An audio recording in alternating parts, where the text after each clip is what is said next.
Good morning dear student. आज की class में हम लोग सॉल्व करेंगे फिजिक्स के चैप्टर नंबर 7 के जितने भी क्वेश्चन दिए गए हैं टोटल क्वेश्चन का सॉल्यूशन बिल्कुल शानदार तरीके से करने वाले हैं। इसके पहले ऑलरेडी मैंने डियर स्टूडेंट इस चैप्टर पर आधारित एक क्लास ले रखा हूं जिसमें मैंने आपको बेसिक कॉन्सेप्ट के साथ साथ थ्योरी पार्ट को बिल्कुल शानदार तरीके से कवर करवा दिया है।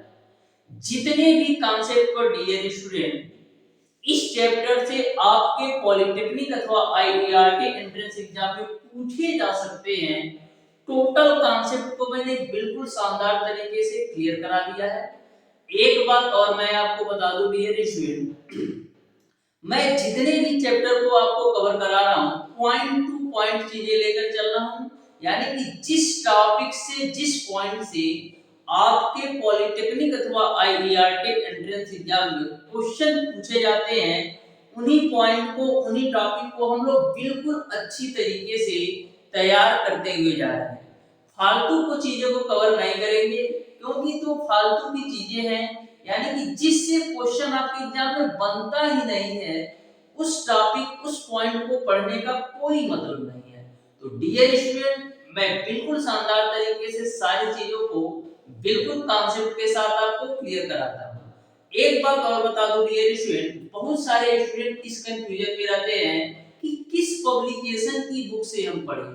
तो डियर स्टूडेंट, मैं एक बात बता दूं, चाहे आप किसी भी पब्लिकेशन का बुक ले लो, सारे बुक के सिलेबस सेम है, सारे बुक के कॉन्सेप्ट सेम है, लेकिन एक बात हमेशा ध्यान में रखना डियर स्टूडेंट, किसी भी बुक से पढ़ो लेकिन यदि आपको कॉन्सेप्ट अच्छी तरीके से क्लियर है तो आप चाहे किसी भी बुक का क्वेश्चन सॉल्व कर लो, चाहे हरियंत पब्लिकेशन ले लो, चाहे लूथर का ले लो, चाहे भारत भारती, कोई सा भी बुक उठा लो डियर स्टूडेंट, 100% गारंटी के साथ आपका एक भी क्वेश्चन छूटेगा नहीं।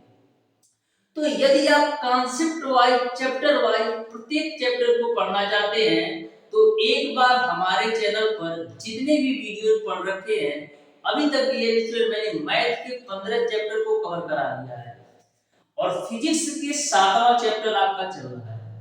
तो डियर स्टूडेंट, इस बात की मैं आपको गारंटी देता हूं, आप किसी भी चैप्टर को चाहे मैथ का उठा लो चाहे फिजिक्स का उठा लो, मेरा कोई भी एक चैप्टर पढ़ करके देख लो, यदि आप अच्छी तरीके से एक बार कोई भी चैप्टर मेरे द्वारा पढ़ाया हुआ पढ़ लेते हो तो किसी भी बुक का उठा लो, चाहे कोई भी प्रीवियस ईयर पेपर उठा लो, चाहे कोई भी मॉडल पेपर उठा लो, 100% गारंटी के साथ एक भी क्वेश्चन आपका मिस नहीं होगा। क्योंकि डियर स्टूडेंट, मैं सारी चीजों को बिल्कुल कॉन्सेप्ट के साथ आपको बताता हूं।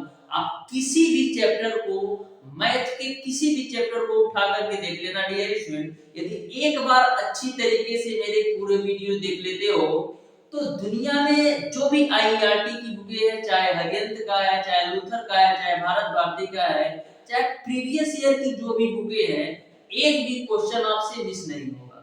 इस बात की मैं आपको गारंटी देता हूं क्योंकि कॉन्सेप्ट में इस तरीके से आपको बताता हूं ना डियर स्टूडेंट कि आपको कहीं से भी डाउट और कंफ्यूजन रहता ही नहीं है। तो यदि आपको डाउट और कंफ्यूजन नहीं होगा किसी कॉन्सेप्ट में तो उस चैप्टर का क्वेश्चन कहां से छूटेगा। तो इस तरीके से सारी चीजों को मैं कवर करते हुए चल रहा हूं जिससे आपको बिल्कुल शानदार तरीके से सारी चीजों के कॉन्सेप्ट अच्छी तरीके से समझ में आ सके। डियर स्टूडेंट, आपका जो यूपी पॉलिटेक्निक का एंट्रेंस एग्जाम होने वाला है, ये तो डेट अभी आया है मार्च में, लेकिन मैक्सिमम चांसेस ये है डियर स्टूडेंट ये थोड़ा सा डिले होगा, यानी कि आपका यूपी पॉलिटेक्निक का मैक्सिमम चांसेस एग्जाम होगा जून के फर्स्ट वीक या मई के लास्ट वीक में होने की चांसेस है, जबकि आईईआरटी का कंफर्म डेट है कि जून में ही होना है। तो अभी भी आपके पास डियर स्टूडेंट कम से कम मान के चलो 4 महीने हैं, 4 से 4.5 महीने। तो बिल्कुल शानदार तरीके से अपने आप को डेडिकेशन के साथ 3 से 4 महीने आप दे दीजिएगा तो आने वाला जो अगला फ्यूचर होगा वो बेटर होगा। क्योंकि डियर स्टूडेंट, इस स्टेज पर यदि आप अच्छी तरीके से पढ़ाई कर लेते हो तो यदि आपका आईईआरटी या पॉलिटेक्निक कॉलेज में अच्छी तरीके से अच्छे ब्रांच से सिलेक्शन हो जाता है तो एक अच्छी खासी आप प्राइवेट जॉब भी कर सकते हो, गवर्नमेंट जॉब की भी प्रिपरेशन कर सकते हो, मतलब सारे रास्ते आपके लिए खुल जाते हैं यदि आप 3 ईयर डिप्लोमा कर लेते हो, चाहे आईईआरटी कॉलेज से या पॉलिटेक्निक के किसी कॉलेज से। तो यहाँ से आपको दोनों रास्ते खुल जाते हैं, आप गवर्नमेंट जॉब की भी अच्छी प्रिपरेशन कर सकते हैं, जिसमें आप जेई बन सकते हो, एएलपी बन सकते हो, और साझा जैसे इलेक्ट्रिकल के लिए आता है यूपीपीसीएल की वैकेंसी, आरआरबी जेई की आती है, तो बहुत सारी वैकेंसी मतलब ओपनेबल हो जाती है यदि आप 3 ईयर डिप्लोमा कर लेते हो। इसके अलावा डियर स्टूडेंट, गवर्नमेंट जॉब की तैयारी के साथ साथ आप प्राइवेट जॉब भी कर सकते हो, यानी कि पार्ट टाइम में तैयारी करो और प्राइवेट जॉब भी कर सकते हो। तो 3 ईयर डिप्लोमा आपके लिए बहुत ही महत्वपूर्ण है, कम समय में कम खर्चे वाला कोर्स है, आप अच्छी तरीके से 3 ईयर कर लेते हो तो अच्छा खासा इनकम जनरेट कर लेते हो। यदि आपका आईईआरटी कॉलेज में एडमिशन हो जाता है, तो यदि आप एवरेज स्टूडेंट होते हो तो ये मान के चलो डियर स्टूडेंट की 25 से 30 हजार मंथली कहीं का नहीं जाने वाला है। यदि आपने 3 साल अच्छी तरीके से एवरेज स्टूडेंट की तरह पढ़ाई कर लिया आईआईटी कॉलेज से, तो 25 से 30 हजार कहीं का नहीं जाने वाला है। इस बार का मैं आपको शायद बताया भी था कि टाटा हिटेची एक कंपनी आई थी जिसका जो सिलेक्शन था dear student near about 5 lakh के राउंड था, यानी कि 5 लाख पर एनम का पैकेज गया था, यानी कि कह सकते हो कि चाल 45-45 हजार मंथली। अब देखो 3 ईयर डिप्लोमा करने के बाद यदि आपको स्टूडेंट को 45 हजार मंथली इनकम मिलता है, तो सोचो कितनी बड़ी बात है। तो ये मान लो कि यदि आपका मीडियम स्टूडेंट होगा या एवरेज से थोड़ा ऊपर होगा, तो यदि आप एवरेज स्टूडेंट होगे तो 25 से 30 हजार तो कहीं नहीं जाने वाला है। तो इस तरीके से डियर स्टूडेंट, हमारी बातें आपको अच्छी तरीके से समझ में आ गई होगी। बिल्कुल ध्यान से डियर स्टूडेंट अगला 3 से 4 महीना आप जरूर दीजिएगा सारी चीजों को एक साइड में रखते हुए, जिससे आप अगले 3 साल में एक प्रॉपर डिप्लोमा करके अपने जॉब को सेटिस्फाई कर सके, चाहे प्राइवेट सेक्टर में या गवर्नमेंट सेक्टर में, दोनों ही सेक्टर आपके लिए खुल जाते हैं यदि आप 3 ईयर डिप्लोमा कर लेते हो। तो डियर स्टूडेंट, हम लोग स्टार्ट करेंगे आज की क्लास को। बिल्कुल ध्यान से सारे क्वेश्चन के कॉन्सेप्ट को आप समझिएगा, बिल्कुल सिंपल कॉन्सेप्ट है, बिल्कुल शानदार तरीके से सारी चीजों को हम क्लियर करेंगे। बस ध्यान से आप अच्छी तरीके से प्रत्येक क्वेश्चन के कॉन्सेप्ट को समझिएगा। तो क्वेश्चन नंबर 1 आपका इस प्रकार से है, पानी से भरी बोतल में दाब अधिकतम होता है। तो पानी से भरी बोतल में दाब अधिकतम कहां पर होगा? पानी से भरी बोतल में दाब अधिकतम बोतल की पेटी पर ही तो होगा। इस तरीके से डियर स्टूडेंट, क्वेश्चन नंबर 1 का ऑप्शन नंबर जो डी है वो बिल्कुल राइट आंसर हो जाएगा। ठीक है, नेक्स्ट क्वेश्चन आपका है, दो पिंडों का द्रव में पूर्णतया डूबे होने पर समान भार है तब ऐसे में, यानी कि दो पिंड है जो कि द्रव में पूर्णतया डूबे होने पर उनका समान भार है। तो समान भार होने का एक ही कंडीशन बन सकता है कि दोनों के द्रव्यमान समान होंगे। इस तरीके से क्वेश्चन नंबर 2 का ऑप्शन नंबर बी सही हो जाएगा। क्वेश्चन नंबर 3 को ध्यान से समझना। इस चैप्टर से डियर स्टूडेंट मैक्सिमम चांसेस हैं कि आपके पॉलिटेक्निक अथवा आईईआरटी एंट्रेंस एग्जाम में न्यूमेरिकल ही पूछा जाएगा। 2 क्वेश्चन आना है, 2 से 3 क्वेश्चन, और मैक्सिमम चांसेस है कि 2 से 3 क्वेश्चन न्यूमेरिकल ही पूछे जाएंगे। तो ध्यान से समझिएगा क्वेश्चन नंबर 3 को। बोला है एक मनुष्य का भार 80 किलो है तथा उसके प्रत्येक पैर के तलवे का क्षेत्रफल 400 वर्ग सेंटीमीटर है। मनुष्य खड़े होने पर पैरे द्वारा पृथ्वी पर दाब न्यूटन प्रति मीटर स्क्वायर में डालेगा, ये आपको बताना है। मनुष्य पैरों द्वारा पृथ्वी पर दाब न्यूटन प्रति मीटर स्क्वायर में डालेगा, ये आपको बताना है। तो बिल्कुल आप ध्यान से समझिएगा डियर स्टूडेंट, बिल्कुल सिंपल तरीके से हम सॉल्व करने वाले हैं। तो एक चीज आप ध्यान से देखिएगा, सारी वैल्यू आपको न्यूटन प्रति मीटर स्क्वायर और किग्रा में दे रखा है, लेकिन जो उसके पैर का क्षेत्रफल दे रखा है वर्ग सेंटीमीटर में दे रखा है। तो सबसे पहले जो सेंटीमीटर वाली वैल्यू हो उसको हम मीटर में चेंज करेंगे। तो ध्यान से देखना, एक पैर का क्षेत्रफल कितना दे रखा है? 400 वर्ग सेंटीमीटर, ठीक है ना। एक पैर का क्षेत्रफल दे रखा है 400 वर्ग सेंटीमीटर। तो सेंटीमीटर स्क्वायर को मीटर में हमको चेंज करना है। तो जब डियर स्टूडेंट इसमें आप 100 से भाग दोगे तो ये मीटर में चेंज होगा। जब 100 से भाग दोगे तो मीटर में चेंज होगा, लेकिन जब 100 से और भाग दोगे तो ये आपका किस में चेंज हो जाएगा, मीटर स्क्वायर में हो जाएगा। मैंने 100 से भाग इसलिए दिया डियर स्टूडेंट क्योंकि 1 मीटर की जो वैल्यू होती है वो आपका 100 सेंटीमीटर के बराबर होता है। तो 1 सेंटीमीटर बराबर कितना हो जाएगा, 1/100 मीटर। तो इस तरीके से सेंटीमीटर स्क्वायर को मीटर स्क्वायर में चेंज करने के लिए 100 गुणे 100 से भाग देना। ठीक बात है। अब देखो ना, डबल जीरो से ए आपका डबल जीरो कैंसिल, तो ए की वैल्यू आपको कितना मिल गया, ए की वैल्यू आपको मिल जाएगा 4 गुणे 10⁻² मीटर स्क्वायर। यह कितना, एक पैर का क्षेत्रफल है।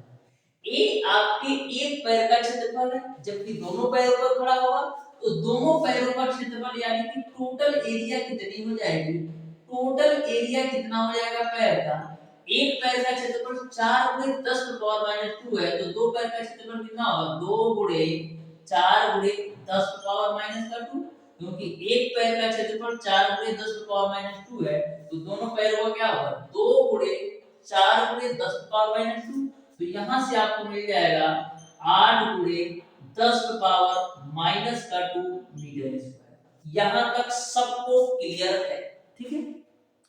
अब डियर स्टूडेंट हमको निकालना है कि पैरे द्वारा पृथ्वी पर डाला गया था न्यूटन प्रति मीटर स्क्वायर में क्या होगा। तो दाब बराबर क्या होता है, दाब बराबर आपका होता है डियर स्टूडेंट बल बट्टे का क्षेत्रफल। तो यहाँ पर F बराबर हम क्या लिख सकते हैं, F बराबर हम लिख सकते हैं डियर स्टूडेंट m इनटू का g डिवाइडेड बाय a। तो m की वैल्यू कितना दे रखा है, m की वैल्यू दे रखा है 80 किलो, g की वैल्यू ले लो 10 और आपने एरिया निकाला है 8 गुणे 10⁻²। ठीक है। अब देखना डियर स्टूडेंट, 8 से काटेंगे तो 8 दहिया में 80, तो ऊपर आपको मिल जाएगा कितना, 10 गुणे 10 100, और 10⁻² जब ऊपर जाएगा तो ये भी आपका 10⁻² हो जाएगा।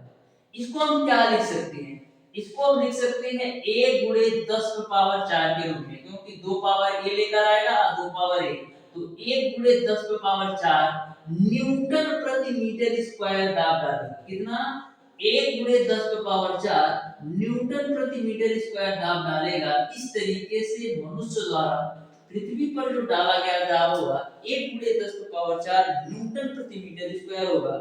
यानी कि क्वेश्चन नंबर 3 का जो राइट आंसर हो जाएगा वो कौन सा होगा, क्वेश्चन नंबर 3 का डियर स्टूडेंट जो राइट आंसर होगा वो कौन सा आंसर हो जाएगा, वो आपका dear student option number A जो होगा ना बिल्कुल राइट आंसर होगा। ऑप्शन नंबर ए जो है बिल्कुल राइट आंसर होगा। तो देख सकते हैं कितना सिंपल और आसान सा ये क्वेश्चन आपसे पूछा गया। देखिएगा डियर स्टूडेंट नेक्स्ट क्वेश्चन जो कि बहुत ही बेहतरीन, बहुत ही सिंपल और बहुत ही आसान सा क्वेश्चन है। तो कभी भी आपको न्यूमेरिकल पूछा जाए इस चैप्टर से तो घबराना बिल्कुल नहीं, बिल्कुल कॉन्सेप्ट के साथ डियर स्टूडेंट यदि आप सॉल्व कीजिएगा तो 100% प्रत्येक न्यूमेरिकल को आप बिल्कुल सिंपल तरीके से मैक्सिमम 10 से 15 सेकंड के अंदर सॉल्व कर सकते हो। बस ध्यान से 1 से 2 बार अच्छी तरीके से जितने भी मैं कॉन्सेप्ट और जितने भी क्वेश्चन करवाता हूं अच्छी तरीके से कर लो, एक भी क्वेश्चन मिस नहीं होगा। देखना क्वेश्चन नंबर 4 को बोला है 4 सेंटीमीटर त्रिज्या वाली बेलनाकार नली में 0.5 मीटर ऊंचाई तक पारा भरा है।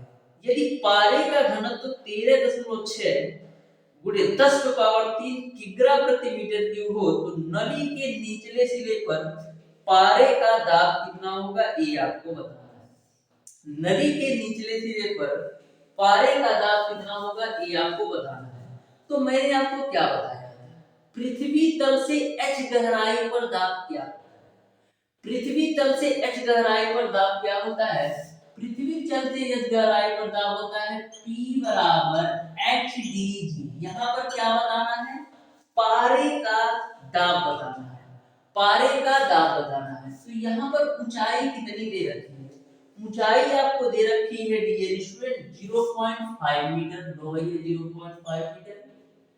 डी यानी कि पारे का घनत्व, तो पारे का घनत्व आपको कितना दे रखा है 13.6 गुणे 10 पे पावर 3, 13.6 गुणे 10 पे पावर 3 ये पारे का घनत्व है। और जी की वैल्यू आप ले लो, चाहे 9.8 ले लो या 10 ले लो। तो यहाँ पर हम 10 ले लेते हैं तो बिल्कुल सिंपल हमारा सॉल्यूशन हो जाएगा, कैलकुलेशन सिंपल हो जाएगा। तो 10 का गुणा 0.5 में करोगे तो 5 मिलेगा, गुणे 13.6 गुणे 10 पे पावर 3, ठीक है। तो यहाँ से क्या मिलेगा 5 6 30, अब 5 किया 15 3 18 को 8, अब 5 1 5 1 6, कितने अंक 1 अंक गुणे 10 पे पावर 3, ठीक है। हो यानी कि 68 गुणे 10 पे पावर 3 हमको मिल गया न्यूटन प्रति मीटर स्क्वायर, ये हमको पारे का दाब मिल गया। अब देख लेते हैं किस रूप में आपका ऑप्शन से दे रखा है, अब देख लेते हैं किस रूप में आपका ऑप्शन से दे रखा है। तो इस तरीके से डियर स्टूडेंट आपका जो क्वेश्चन नंबर 4 का राइट आंसर होगा वो आपका ऑप्शन नंबर सी सही हो जाएगा। क्वेश्चन नंबर 4 का जो राइट आंसर होगा वो ऑप्शन नंबर सी सही हो जाएगा।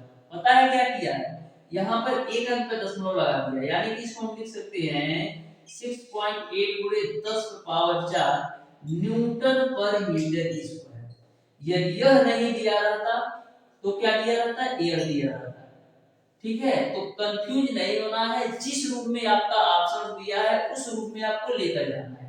यदि यह भी नहीं दिया रहता तो क्या दे सकता था, तो ऐसे लिख सकता था 0.68 गुणे 10 पावर 5 न्यूटन पर मीटर स्क्वायर, यानी कि दो अंक पे दशमलव लगा जाएगा तो पावर आपका ये और बढ़ जाएगा, ठीक है।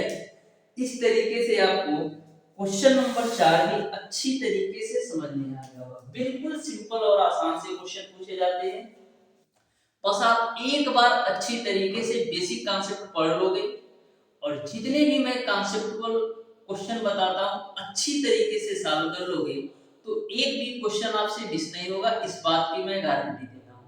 बस एक बार बिल्कुल ध्यान से अच्छी तरीके से सारे क्वेश्चन के कॉन्सेप्ट को समझ लो, इससे बाहर आपका एक भी क्वेश्चन नहीं जाएगा। बस आप एक बार अच्छी तरीके से प्रत्येक चैप्टर के कॉन्सेप्ट को पढ़ लो। देखिएगा डियर स्टूडेंट नेक्स्ट क्वेश्चन जो कि बहुत ही बेहतरीन और सिंपल क्वेश्चन है। क्वेश्चन में यह बोला गया है कि एक खोखले बेलनाकार बर्तन का व्यास 2 मीटर है तथा उसमें 70 न्यूटन प्रति मीटर स्क्वायर दाब पर वायु भरी है, तो बेलन के आधार पर लगने वाला बल क्या है ये आपको बताना है। बेलन के आधार पर लगने वाला बल क्या है ये आपको बताना है। तो बिल्कुल आप ध्यान से समझना, आपका क्या होता है दाब बराबर होता है बल बट्टे का क्षेत्रफल। आपको बेलन के आधार पर लगने वाला बल की वैल्यू निकालना है, तो यहाँ से बल F बराबर क्या मिलेगा दाब गुणे का क्षेत्रफल। तो दाब की वैल्यू कितनी दे रखी है, दाब की वैल्यू दे रखी है 70 न्यूटन पर मीटर स्क्वायर। अब एरिया निकालो, तो एरिया कैसे निकालो, खोखले बेलन की बात की रही है तो बेलन का खोखले बेलन की एरिया की बात कितना होगा, एरिया तो आपका पाई आर स्क्वायर ही होगा, क्योंकि जो खोखला बेलन होता है वो इस तरीके से तो ही होगा, तो उसका एरिया क्या होगा पाई आर स्क्वायर, यही तो एरिया में आएगा। तो पाई आर स्क्वायर मैंने लिख दिया। अब देखो 70 मैंने लिख दिया, पाई की वैल्यू 22/7, आर की वैल्यू क्या आएगी, व्यास दे रखा है 2 मीटर। व्यास यदि आपका 2 मीटर है तो त्रिज्या कितना होगा 1 मीटर, क्योंकि व्यास का आधा त्रिज्या होता है। तो यहाँ पर r की वैल्यू 1 रखोगे तो 1 का स्क्वायर 1 मिल जाएगा, 7 से काटोगे तो 7 दाहिने में 70 और 22 गुणे 10 कितना होगा 220 न्यूटन। इस तरीके से डियर स्टूडेंट जो आधार के पर लगने वाला बल होगा वो आपका 220 न्यूटन होगा, यानी कि क्वेश्चन नंबर 5 का ऑप्शन नंबर जो सी है बिल्कुल राइट आंसर होगा। तो देख सकते हो कितना सिंपल और आसान सा क्वेश्चन था, बस 2 स्टेप में सॉल्व कर देना। देखिएगा डियर स्टूडेंट नेक्स्ट क्वेश्चन जो कि आपका क्वेश्चन नंबर 6 है। बहुत ही सिंपल और कॉन्सेप्चुअल क्वेश्चन पूछे जाते हैं, लेकिन बच्चा करता क्या है, जल्दी जल्दी पढ़ने में क्वेश्चन को मिस्टेक कर देता है। लेकिन आपको ऐसा नहीं करना है। कभी भी आप एंट्रेंस एग्जाम देने जाइए या कोई भी प्रीवियस ईयर क्वेश्चन का पेपर सॉल्व कीजिए, तो सबसे पहले जो क्वेश्चन का स्क्रिप्ट लिखा है, यानी क्वेश्चन को अच्छी तरीके से समझ जाओ। यदि आप क्वेश्चन को एक बार अच्छी तरीके से समझ जाते हो, तो उस क्वेश्चन के सॉल्व करने के आधा प्रोसेस यानी 50% काम तो यहीं पर फिनिश हो जाता है।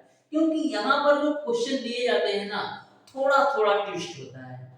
यदि आप उस पॉइंट को ध्यान में रख लेते हो तो 100% गारंटी के साथ आपका मिस नहीं होगा, यानी कि कोई भी क्वेश्चन आपका गलती से भी गलती नहीं होगा। इस बात को हमेशा ध्यान में रखिएगा। पहले क्वेश्चन को बिल्कुल ध्यान से समझो। एक एक पॉइंट को इधर उधर करके सब घुमा देते हैं, लेकिन आपको घूमना नहीं है, क्योंकि सारी चीजें मैं आपको बिल्कुल पहले से ही बताते चल रहा हूँ कि आपको कैसे कैसे किस तरीके से प्रिपरेशन करना है। तो क्वेश्चन नंबर 6 को आप ध्यान से देखिएगा। बोला है यदि बल को 4 गुना तथा तल के क्षेत्रफल को आधा कर दिया जाए तो दाब प्रारंभिक दाब का कितने गुना हो जाएगा। तो देखो कितना सिंपल क्वेश्चन पूछा गया है। दाब बराबर क्या होता है, दाब बराबर होता है बल बट्टे का क्षेत्रफल। तो मैं मान लेता हूं प्रारंभिक दाब P1, ठीक है। फिर क्या बोल रहा है, यह बोल रहा है कि यदि हम बल को 4 गुना कर दे और क्षेत्रफल को आधा कर दे, तो मैं मान लेता हूं कि जब बल को 4 गुना और क्षेत्रफल को आधा कर रहे हैं तो दाब इनका क्या हो जा रहा है, P2 हो जा रहा है। बल को कितना गुना कर देना, 4 गुना, यानी कि 4 एक हो जाएगा। और क्षेत्रफल को क्या करना है, आधा कर देना है, तो मैंने लो भैया आधा कर दिया। तो यहाँ पर P2 की वैल्यू कितनी मिल जाएगी, P2 की वैल्यू मिल जाएगी 8F/E। अब आप ही बता दो कि यदि हम बल को 4 गुना और क्षेत्रफल को आधा कर दिए तो हमारा दाब क्या होगा, हमारा दाब पहले से कितना गुना हो गया, 8 गुना हो गया। इस तरीके से डियर स्टूडेंट क्वेश्चन नंबर 6 का ऑप्शन नंबर सी सही हो जाएगा। देखिएगा डियर स्टूडेंट क्वेश्चन नंबर 7 बहुत ही बेहतरीन और बहुत ही सिंपल क्वेश्चन। ऐसे ऐसे डियर स्टूडेंट हमको स्टूडेंट मिले थे ना 2023 का जब फाइनल रिजल्ट आया था, तो उन लोगों का पॉलिटेक्निक के साथ साथ आईईआरटी कॉलेज में भी हो गया था। वो सोच रहे थे कि मैं पॉलिटेक्निक में एडमिशन लूं कि आईईआरटी में एडमिशन लूं। दिक्कत ये था ना, कुछ बच्चों का जो कॉलेज था जैसे आईईआरटी कॉलेज है इलाहाबाद में, तो कुछ बच्चों के घर से काफी डिस्टेंस थी, तो इस वजह से वो नहीं करना चाहते थे। और कुछ बच्चों का जो पॉलिटेक्निक कॉलेज था ना डियर स्टूडेंट बिल्कुल नजदीक में था, तो इस तरीके से वे पूछ रहे थे, मतलब ये समझ लो इस तरीके से वे सब तैयारी किए थे कि पॉलिटेक्निक के साथ साथ आईईआरटी दोनों ही जगह सिलेक्शन हो गया था। सोचना उनको था कि हम पॉलिटेक्निक में ले एडमिशन या आईईआरटी कॉलेज में। वे अपनी सुविधा अनुसार कोई पॉलिटेक्निक में एडमिशन ले लिया, कोई आईईआरटी कॉलेज में एडमिशन ले लिया। तो इस तरीके से आपको भी तैयारी करना है कि जिससे आपका दोनों जगह सिलेक्शन हो जाए। आप डिसाइड करें कि हमको पॉलिटेक्निक कॉलेज में एडमिशन लेना है या आईईआरटी कॉलेज में। सुविधा अनुसार का मतलब ये है कि आपके घर से कौन सा कॉलेज दूर पड़ता है, कौन सा नजदीक पड़ता है, कहां पर आप कंफर्टेबल हैं, कहां पर आप कंफर्टेबल नहीं, मतलब सारी चीजों को ध्यान में रखते हुए बच्चा डिसीजन लेता है। इस तरीके से क्वेश्चन नंबर 7 को ध्यान से देखिएगा। किसी बाध की तली मोटी बनाई जाती है, तो बाध की तली मोटी क्यों बनाई जाती है, तो आपने पढ़ रखा है क्या कि दाब बराबर होता है हमारा बल बट्टे का क्षेत्रफल। ध्यान से समझना। तो दाब बराबर बल बट्टा क्षेत्रफल का मतलब क्या है, यदि आपका क्षेत्रफल ज्यादा होगा तो दाब क्या कम लगेगा, यदि आपका क्षेत्रफल ज्यादा होगा तो दाब कम लगेगा।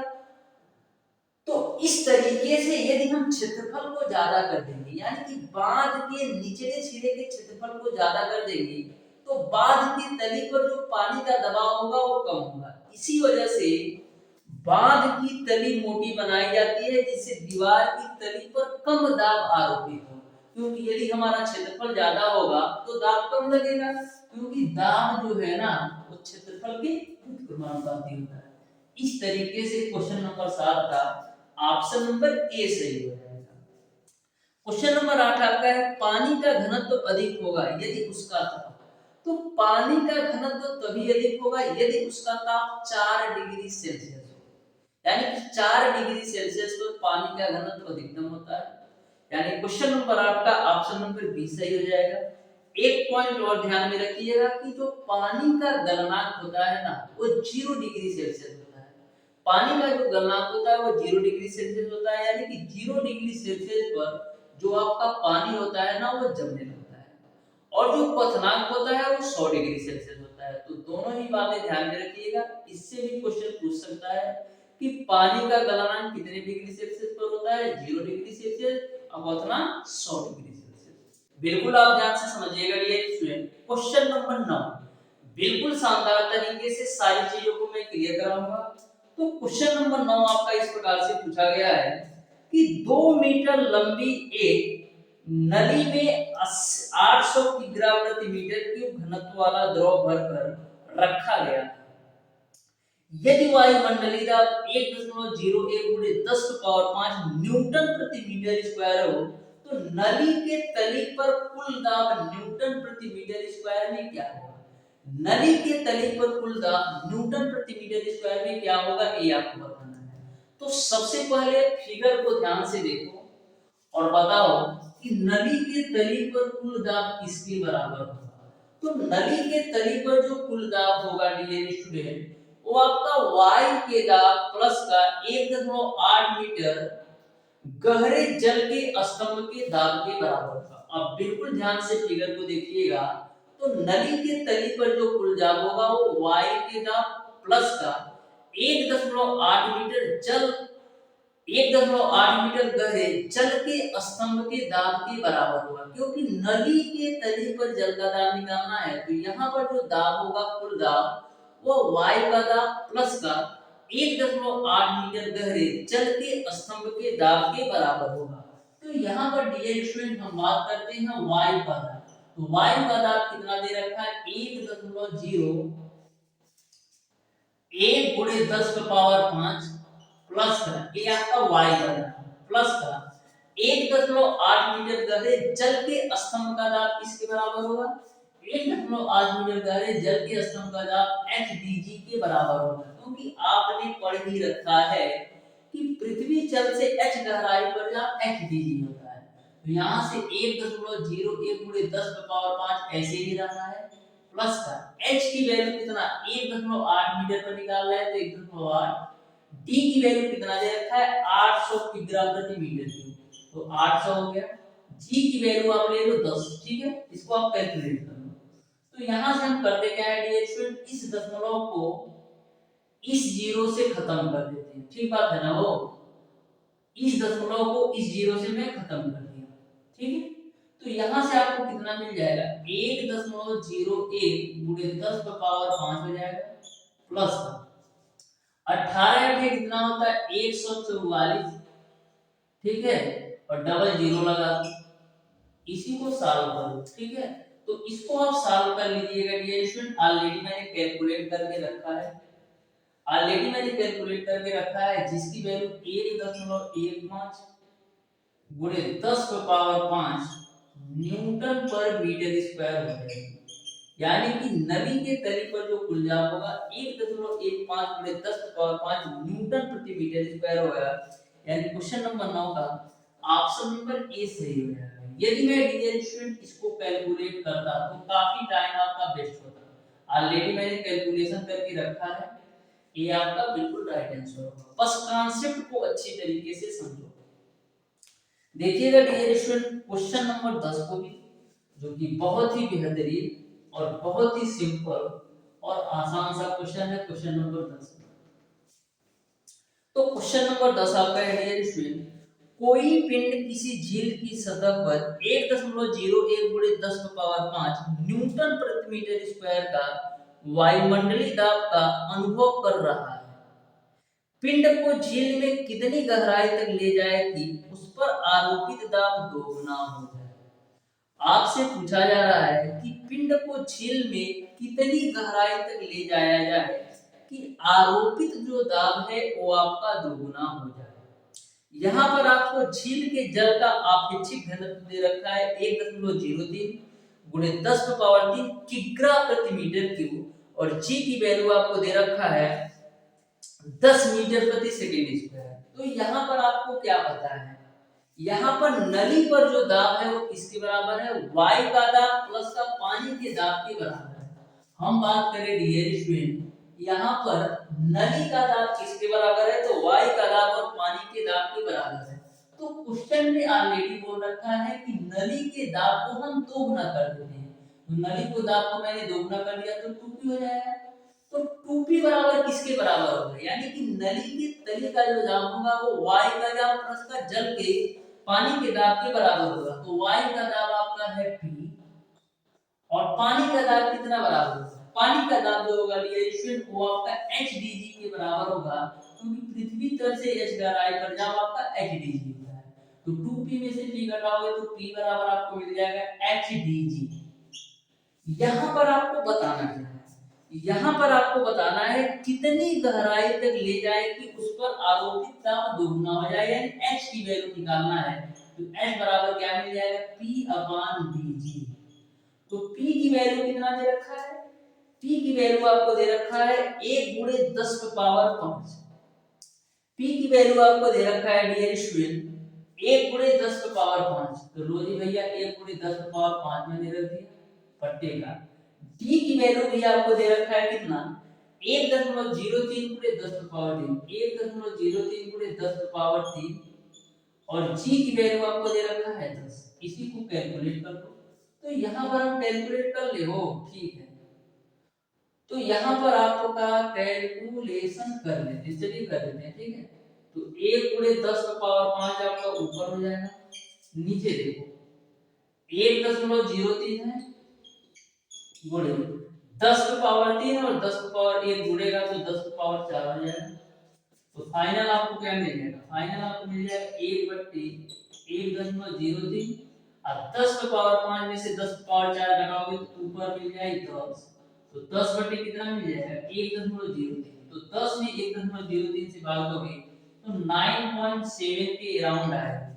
इस तरीके से डियर स्टूडेंट जो हाइट होगी यानी कि जो गहराई होगी वो आपका 9.7 मीटर होगा, यानी ऑप्शन नंबर जो सी है बिल्कुल राइट आंसर होगा। तो बहुत ही बेहतरीन क्वेश्चन था, ये भी अच्छी तरीके से नोट डाउन कर लीजिए।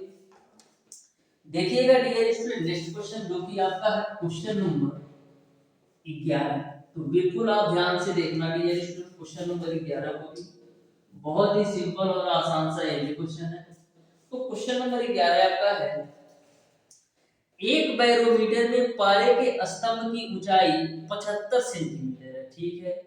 यदि पारे यानी कि आपेक्षिक घनत्व दे रखा है 13.6 के स्थान पर 0.8 आपेक्षिक घनत्व वाला द्रव लिया जाए तो द्रव अवस्था की ऊंचाई, द्रव स्तंभ की ऊंचाई क्या होगी। तो इस क्वेश्चन को सॉल्व कैसे करोगे, इस क्वेश्चन को सॉल्व करने के लिए सबसे पहले हम लोग करेंगे क्या, 13.6 जो अपेक्षित घनत्व आपका 13.6 दे रखा है, इस पर हम सबसे पहले दाब निकालेंगे। जब अपेक्षित घनत्व 13.6 पर आप दाब निकाल लोगे तो उसी दाब पर हम लोग अपेक्षित घनत्व 0.8 रख करके देख लेंगे कि ऊंचाई कितनी आएगी, यानी कि स्तंभ की ऊंचाई कितनी आएगी। तो सबसे पहले 13.6 आपेक्षिक घनत्व पर हम दाब निकाल लेते हैं, फिर उसी दाब पर हम ये देख लेंगे कि 0.8 आपेक्षिक घनत्व पर ऊंचाई कितनी होगी। तो ध्यान से देखो, तो आपको क्या पता है, क्या पता है आपको, ये पता है कि पृथ्वी तल से h गहराई पर दाब क्या होता है, P बराबर HDG होता है। तो h की वैल्यू कितना दे रखा है 75 सेंटीमीटर। तो लो भैया 75 सेंटीमीटर, अब क्या 75 सेंटीमीटर को 75 सेंटीमीटर में ही रखोगे, सारी वैल्यू न्यूटन प्रति मीटर स्क्वायर या मीटर में है, तो इस सेंटीमीटर को मीटर में चेंज करने के लिए क्या करेंगे 100 से भाग प्लस का d की वैल्यू आपको कितना, कितने घनत्व में निकाल रहे हैं 13.6 आपेक्षिक घनत्व में निकाल रहे हैं, गुणे g की वैल्यू यहां से ले लो 10, ठीक है।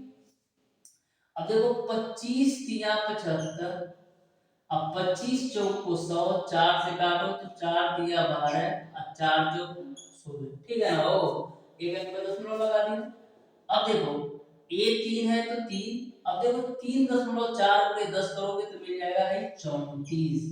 अब गुणा कर लो, 3 चौक 12 और 3 त्रिका 9 1 10, यानी कि 102 न्यूटन पर मीटर स्क्वायर जो है वो आपका कितने पर 13.6 आपेक्षिक घनत्व पर आपका जो दाब आया 102 न्यूटन पर मीटर स्क्वायर आया। अब इसी दाब पर हम आपेक्षिक घनत्व का मान 0.8 रख करके देखेंगे कि स्तंभ की ऊंचाई कितनी होगी। तो P बराबर एच डी जी। अब P की वैल्यू मिल गई है 102, H की वैल्यू ज्ञात करना है, D की वैल्यू अब कितना लेना है 0.8 आपेक्षिक घनत्व पर ऊंचाई ज्ञात करना है और G की वैल्यू ले लो 10। ठीक है ना। हो अब देखिए 10 से गुणा 0.8 में करेंगे तो फाइनली खत्म होकर कितना मिल जाएगा, 10 का गुणा 0.8 में करोगे तो केवल और केवल 8 मिल जाएगा। 8 से काटो तो 8 एकम 8 बचे 2 2, फिर 8 दूना 16 और 8 बचे 40, यानी h की वैल्यू कितना मिल जाएगी 12.5 मीटर। यानी कि जब आपेक्षिक घनत्व हम 0.8 कर देते हैं तो द्रव स्तंभ की ऊंचाई 12.5 मीटर हो जाएगी, यानी ऑप्शन नंबर बी सही हो जाएगा। देखिएगा डियर स्टूडेंट क्वेश्चन नंबर 12 को भी, जो कि बहुत ही बेहतरीन क्वेश्चन है और सिंपल क्वेश्चन है, तो ध्यान से देखिएगा क्वेश्चन नंबर 12 को। लास्ट के 2-3 क्वेश्चन और सॉल्व कराने वाला हूं, बस पेशेंस के साथ 5 से 7 मिनट और दीजिए, उसके बाद से क्लास को मैं एंड करूंगा। बाकी के बचे क्वेश्चन को नेक्स्ट क्लास में सॉल्व कराऊंगा, बस आप 5 से 7 मिनट और पेशेंस बना के रखिए। तो क्वेश्चन नंबर 12 आपका है, पानी की वह गहराई जिस पर वायु के बुलबुले का आयतन उस आयतन से 1/2 होगा जो कि सतह पर पहुंचने पर होता है। बैरोमीटर की ऊंचाई दे रखी है 76 सेंटीमीटर और पारे का घनत्व दे रखा है 13.6 सेंटीमीटर। तो सबसे पहले क्वेश्चन को ध्यान से समझो। बोला है पानी की वह गहराई जिस पर वायु के बुलबुले का आयतन उस आयतन से 1/2 होगा जो कि सतह पर पहुंचने पर होता है। माना बैरोमीटर की ऊंचाई 76 सेंटीमीटर है और पारे का घनत्व जो है 13.6 सेंटीमीटर है। तो बिल्कुल सिंपल और आसान सा एक क्वेश्चन है। सबसे पहले हम करेंगे क्या डियर स्टूडेंट, हम मान लेते हैं कि माना कि x मीटर ऊंचाई पर बुलबुले का जो आयतन है वो आपका v/2 है। मैं मान लेता हूं डियर स्टूडेंट कि x मीटर गहराई पर बुलबुले का जो आयतन है वो आपका v/2 है। तो यहां से डियर स्टूडेंट जो pv की वैल्यू होगी वो किसके बराबर होगी, जो pv की वैल्यू होगी डियर स्टूडेंट वो प्लस वो किसके बराबर होगी, वो आपका बराबर होगा p प्लस का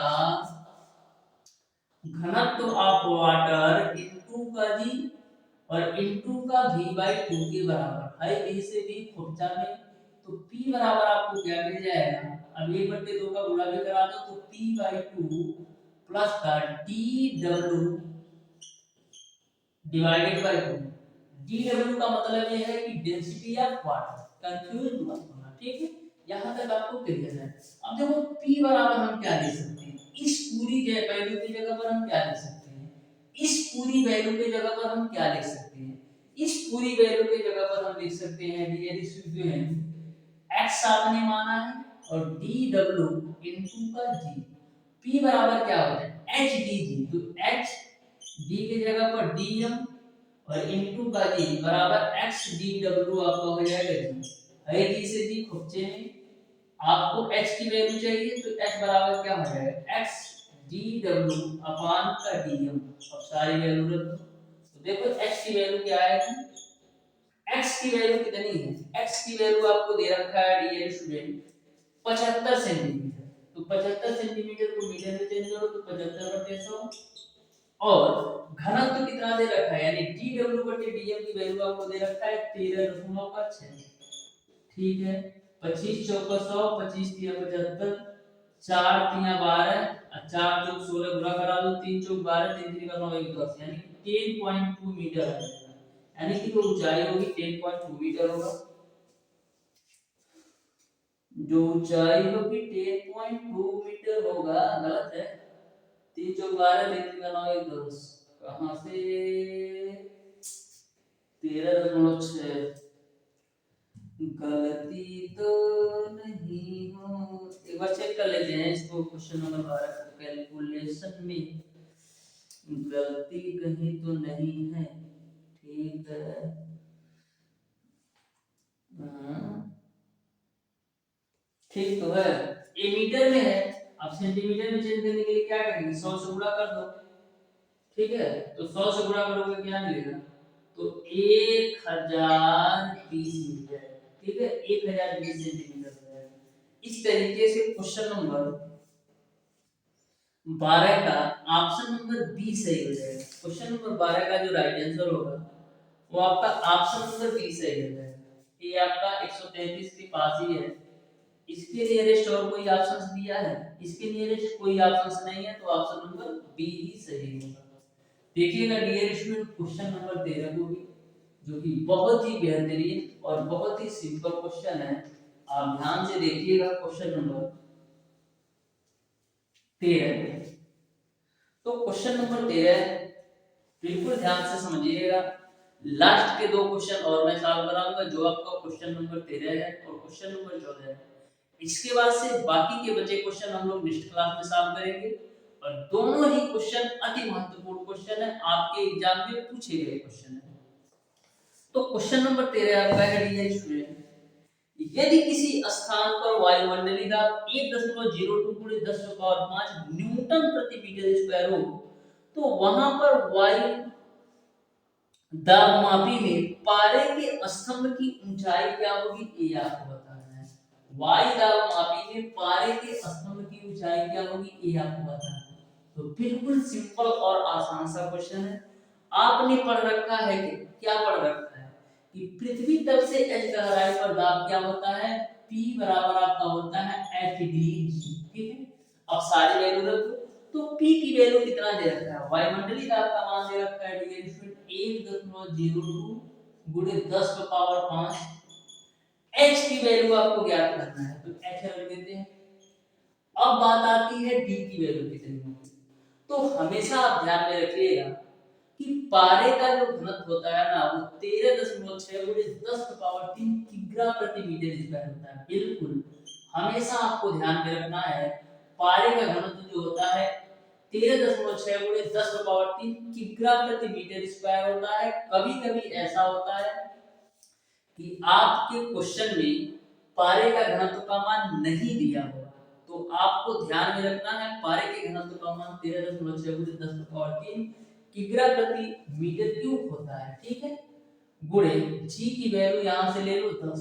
ठीक है ना, 10 ले ले, चलिए 9.80 ले लेते, या तो 10 ले लेते हैं, यहाँ कैलकुलेशन सिंपल होता है। ठीक है, अब देखो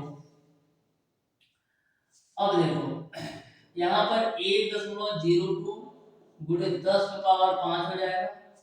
h है तो h है। अब 10 से गुणा 13.6 में करोगे तो मिल जाएगा आपको 136 × 10⁻³ तो h की वैल्यू आप निकालो, कितना आएगा 1.02 × 10⁵ और नीचे में आ जाएगा आपको 136 × 10⁻³।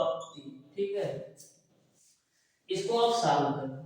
अब देखो 10⁻³ आपका ऊपर जाएगा तो 10⁻−3 होगा, और 10⁻5 में से 10⁻−3 घटेगा तो कितना बची हो, 10⁻2 बचेगा। 10⁻2 बचेगा। अब 10⁻2 को हम क्या लिख सकते हैं, 100 लिख सकते हैं। 100 का गुणा करा दो तो 102 आपका ऊपर आ जाए और नीचे आ जाए आपका 136। यह किसमें है, मीटर में। यानी कि फाइनल जो आपको मिल गया 102/136 मीटर में। हम इसको सेंटीमीटर में चेंज करने के लिए क्या करेंगे, 100 से गुणा कर देंगे।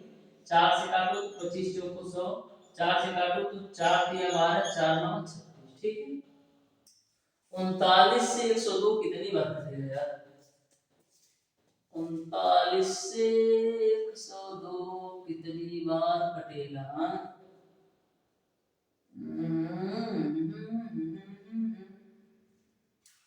39 से 102 कितनी बार कटेगा? 3 से कटेगा है। ठीक है, 3 3 का 9, 3 चौक 12, 3 एकम 3, 3 3 का 9, 13 से काटो तो 13 दूना 26 बचे 8 जीरो। ठीक है, 13 पचे 65, 13 छह का 78, तो 2.6 गुणे 25 करो तो 25 छक्का 150, 15 से अब 25 दूना 50 और 15 गड़बड़ हो रहा है क्या? ठीक है, यहाँ पर डियर स्टूडेंट ना आपको जी की वैल्यू 9.8 ही लेना पड़ेगा। जी की जो वैल्यू है वो आपको 9.8 ही लेना पड़ेगा। कैलकुलेशन को एक बार चेक करते हैं तो p की वैल्यू 1.02 गुणे 10 की पावर 5 है। ठीक है, ये मैंने 13.6 का गुणा 10 में किया तो 136 गुणे 10 की पावर 3 हो गया। ठीक है, तो h की वैल्यू कितना हो जाएगा? 1.02। अब 10 की पावर 5 में से 10 की पावर 3 घटाया तो 100 से ऊपर गुणा हो गया, नीचे 136 आ गए। दिक्कत कहां से आ रही है? ये सोचना है। ठीक है, यहाँ पर एक बार चेक करता हूँ। 102 बटे 136 मिला है ना, तो देखो 102 बटे का 136, 2 पच्चे 10, 2 एकम 2, 2 फिर 2 छक्का 12, फिर 2 अट्ठे 16, एक यानी 51 बटे 68। ठीक है, इसको सेंटीमीटर में चेंज करने के लिए 100 से गुणा कर देता हूँ। ठीक है, इसको आप सॉल्व कर लीजिएगा ना, 75 या 76 सेंटीमीटर के राउंड है। 75 या 76 सेंटीमीटर के राउंड आएगा, इस बात में कंफर्मेशन है। फर्क बस इतना हो सकता है कि यदि 10 के जगह पर ये 9.8 यूज करेंगे तो 1-2 सेंटीमीटर ज्यादा आएगा, यदि 10 यूज करेंगे तो 1 सेंटीमीटर कम आएगा। इतना ही फर्क हो सकता है। एक बार चेक कर लीजिएगा इस क्वेश्चन को, कैलकुलेशन बिल्कुल सिंपल और आसान है और इसका आंसर आपका 75 या 76 सेंटीमीटर ही आना है। देखिएगा आज की क्लास का डियर स्टूडेंट लास्ट क्वेश्चन जो कि आपका है क्वेश्चन नंबर 14। क्वेश्चन नंबर 14 आपका है, यदि किसी स्थान पर वायुमंडलीय दाब पारे के 75 सेंटीमीटर स्तंभ के बराबर है तो वहां पर वायुमंडलीय दाब क्या है ये आपको बताना है। यानी कि वायुमंडलीय दाब यानी एटमॉस्फेरिक प्रेशर बताना है क्वेश्चन नंबर 14 में। तो P बराबर क्या होता है? HDG। एटमॉस्फेरिक प्रेशर को P ATM लिख सकते हो। एटीएम का मतलब क्या होता है? एटीएम का मतलब पेटीएम, यानी कि एटीएम का मतलब 8 मास बियरिंग प्रेशर 9.80 यूज कर लेते हैं। तो यस की वैल्यू 75 सेंटीमीटर है, सेंटीमीटर को मीटर में तो 100 से भाग गुणित। डी की वैल्यू कितना है? 13.6 गुणित 10 की पावर 3 और जी की वैल्यू बाबू ले लो 9.8। ठीक, अब देखो बिल्कुल सिंपल होगा। 25 किया 75, 25 चौका 100, 4 से काटो तो 4 तिया 12, 4 चौक 16, तो फाइनल आपको मिलेगा 3 गुणे 3.4 गुणे 10 पावर 3 गुणे 9.8। ठीक है, अब देखो हम करेंगे क्या, 3 है तो 3 रखो, ये भी दशमलव हम खत्म करते हैं और ये भी दशमलव खत्म करते हैं, तो दोनों दशमलव मैंने खत्म कर दिया तो यहाँ पर क्या बचेगा? केवल और केवल 10 बचेगा, क्योंकि 100 से तो 1.1 ये और 1.1 ये खत्म हो जाएगा। तो मिल जाएगा आपको 3 गुणे 34 गुणे 10 गुणे 98। ठीक है, इसको सॉल्व करो तो इसको भी कैलकुलेट करोगे डियर स्टूडेंट तो आपको 0.99 गुणे 10 का पावर 5 मिल जाएगा मीटर। 0.99 गुणे 10 का पावर 5 न्यूटन प्रति मीटर स्क्वायर जो होगा वो आपका वायुमंडलीय दाब होगा। यानी क्वेश्चन नंबर 14 का डियर स्टूडेंट यही आपका राइट आंसर होगा। इस तरीके से डियर स्टूडेंट आज की क्लास में मैंने आपको बताया है चैप्टर नंबर 7 के क्वेश्चन नंबर 1 से लेकर के क्वेश्चन नंबर 14 तक के सारे प्रश्नों का सॉल्यूशन। फिर भी यदि आपको किसी भी क्वेश्चन में किसी भी प्रकार का डाउट और कंफ्यूजन होता है तो आप उसे कमेंट बॉक्स में कमेंट करके जरूर बताइएगा। मिलते हैं डियर स्टूडेंट नेक्स्ट क्लास में, तब तक के लिए धन्यवाद।